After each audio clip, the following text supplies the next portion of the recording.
మొన్న నా దగ్గరకు ఒక పేషెంట్ వచ్చారండి. డాక్టర్, నా క్రియాటిన్ 6 ఉంది.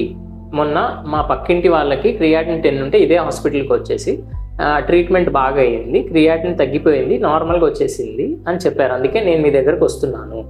నమస్తే, నేను మీ doctor Siddharth, consultant nephrologist, medical hospital Kurnool. So ఇక్కడ ఒక పేషెంట్ క్రియాటిన్ 10 ఉంది, అది టోటలీ రికవర్ అయిపోయింది. కానీ ఒక పేషెంట్ క్రియాటిన్ 6 ఉంది, అసలు తగ్గట్లేదు. ఎందుకు డాక్టర్? ఎస్. సో ఇక్కడ 2 రకాల కిడ్నీ సమస్యలు ఉంటాయండి. ఒకటి అక్యూట్ కిడ్నీ ఇంజరీ, ఇంకోటి క్రానిక్ కిడ్నీ డిసీజ్ అనేది. అక్యూట్ కిడ్నీ ఇంజరీ అనేది ఒకటి టెంపరరీ సమస్య, తాత్కాలికంగా వచ్చిన కిడ్నీ ప్రాబ్లం. ఇందులో కిడ్నీ కణాలు, నెఫ్రాన్స్ అనేవి పర్మనెంట్ డ్యామేజ్ జరిగి ఉండదు.